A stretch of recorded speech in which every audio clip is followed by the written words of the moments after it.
விருதுநகர் மாவட்டம் ஸ்ரீவில்லிபுத்தூர் சுற்றுவட்டார பகுதிகளில் பலத்த காற்றுடன் கூடிய மழை பெய்ததால் விவசாயிகள் மகிழ்ச்சி அடைந்தனர். தமிழகத்தில் இந்த ஆண்டு போதிய மழை இல்லாததால் விவசாய நிலங்கள் வறட்சி அடைந்துள்ளன. இதனால் விவசாயிகள் கடுமையாக பாதிக்கப்பட்டுள்ளனர். இந்நிலையில் கடந்த சில தினங்களாக ஒரு சில இடங்களில் மழை பெய்து வருவது விவசாயிகளை மகிழ்ச்சியடைய செய்துள்ளது. இதன் ஒரு பகுதியாக ஸ்ரீவில்லிபுத்தூர் சுற்றுவட்டார பகுதிகளில் நேற்று கனமழை பெய்தது. இதனால் விவசாயிகள் பொதுமக்கள் மகிழ்ச்சி அடைந்துள்ளனர்.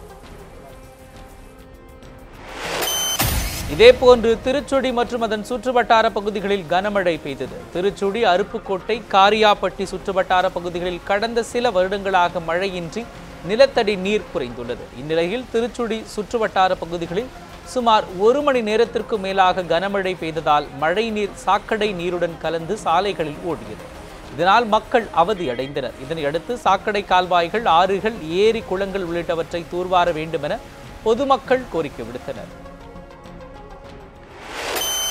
சிவகாசி பகுதியில் பெய்த கனமழை காரணமாக பட்டாசு தொழிலாளர்கள் கடுமையாக பாதிப்படைந்துள்ளனர். சிவகாசி, வெம்பக்கோட்டை, விஜயகரிசல் குளம் உள்ளிட்ட பகுதிகளில் நேற்று மாலை மழை பெய்தது. சுமார் 2 மணி நேரத்திற்கும் மேலாக பெய்த மழையால் பட்டாசு தொழில் பாதிப்படைந்தது. கோவில்பட்டி அருகே இடி தாக்கி கட்டிட தொழிலாளி பரிதாபமாக உயிரிழந்தார். தூத்துக்குடி மாவட்டம் கோவில்பட்டி அடுத்த இளம்புவனம் கிராமத்தைச் சேர்ந்த குருசுவாமி ஆடு மேய்க்கும் தொழில் செய்து வந்தார். முத்துசுவாமி என்பவரின் வீட்டில் கட்டிட வேலைக்காக சென்றுள்ளார். அப்போது இடி விழுந்து குருசுவாமி பரிதாபமாக உயிரிழந்தார். இதுகுறித்து எட்டயபுரம் காவல்துறையினர் விசாரணை மேற்கொண்டு வருகின்றனர். நெல்லை மாவட்டம் மேற்கு தொடர்ச்சி மலைப்பகுதிகளில் குண்டாறு நீர்த்தேக்கத்திற்கு வரும் தண்ணீர் வரத்து அதிகரித்துள்ளது. மேற்கு தொடர்ச்சி மலைப்பகுதிகளில் கடந்த சில வாரங்களாக மழை இல்லாததால் குண்டாறு நீர்த்தேக்கத்தில் நீர் குறைந்து காணப்பட்டது. இந்த நிலையில் கடந்த 2 தினங்களாக மலைப்பகுதிகளில் மழை பெய்து வருவதால் அணைக்கு வரும் நீரின் அளவு அதிகரித்துள்ளது. அணையின் அளவான 36.6 அடிக்கு நீர் நிரம்பியுள்ளதால் கார் சாகுபடி விவசாயிகள் மகிழ்ச்சி அடைந்துள்ளனர். நீட் தேர்விலிருந்து விலக்களிப்பது தொடர்பாக நாளை நல்ல தீர்ப்பு வரும் என்று எதிர்பார்ப்பதாக பாஜக தேசிய செயலாளர் ராஜா தெரிவித்துள்ளார். திருவாரூர் மாவட்டம் கோட்டூர் இருள் நீக்கியில் ஜெயந்திர ஜெயந்தி விழாவில் பங்கேற்க சென்ற அவர் செய்தியாளர்களிடம் பேசினார்.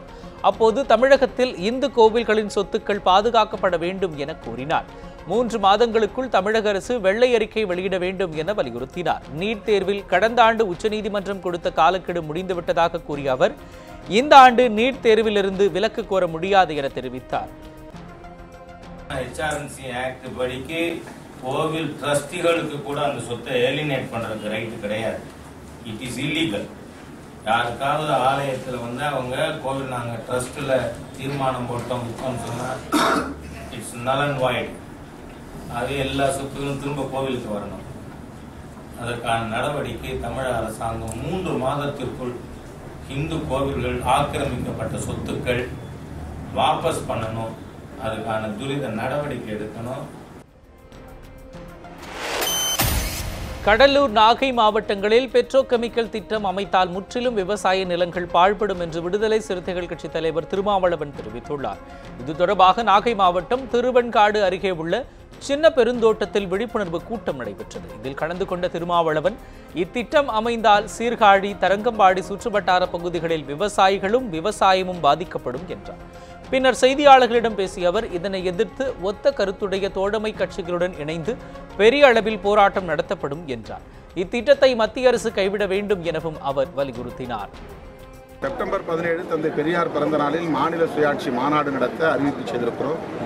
அந்த மாநில சுயாட்சி மாநாட்டில் திமுக செயல் தலைவர் மற்றும் இடதுசாரி கட்சி தலைவர்கள் அனைவரையும் அழைக்க திட்டமிட்டுள்ளோம். விரைவில் அவர்களை சந்தித்து ஒப்புதல் கேட்கிறோம்.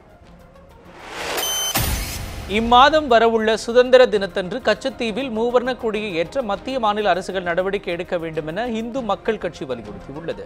இது தொடர்பாக சேலம் மாவட்ட ஆட்சியர் அலுவலகம் முன்பாக இந்து மக்கள் கட்சி சார்பில் போராட்டம் நடைபெற்றது. இதில் கலந்து கொண்டு பேசிய கட்சியின் மாநில தலைவர் அர்ஜுன் சம்பத் சுதந்திர தினத்தன்று தேசிய கொடியை கச்சத்தீவில் ஏற்ற மத்திய மாநில அரசுகள் தவறும் பட்சத்தில் இந்து மக்கள் கட்சி அதனை மேற்கொள்ளும் என குறிப்பிட்டார்.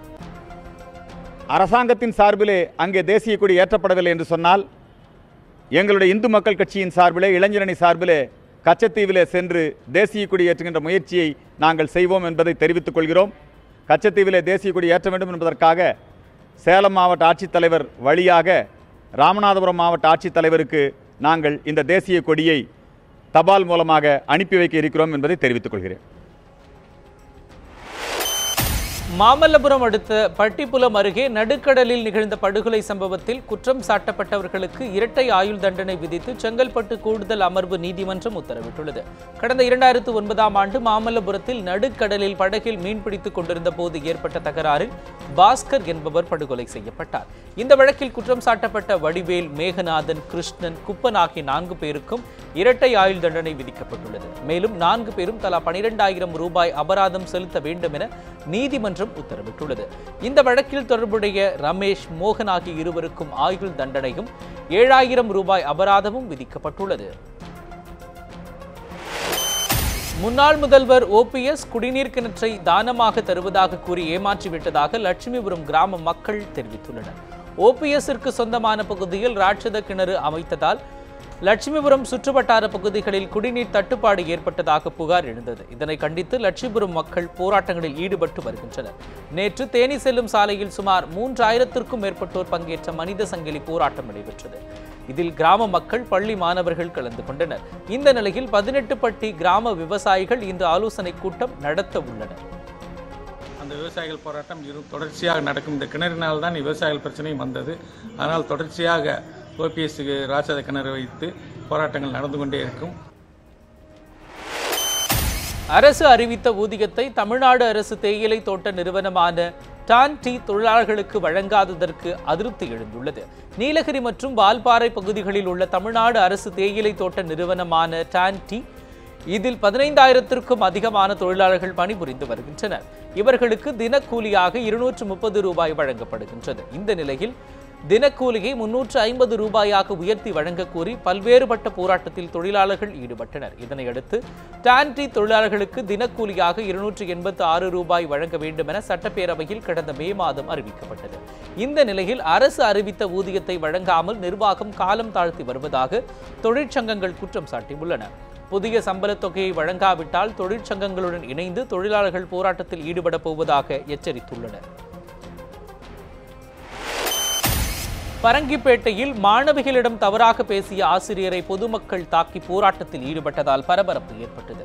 கடலூர் மாவட்டம் பரங்கிப்பேட்டை அரசு பெண்கள் மேல்நிலைப் பள்ளியில் 1500க்கும் மேற்பட்ட மாணவிகள் படித்து வருகின்றனர்.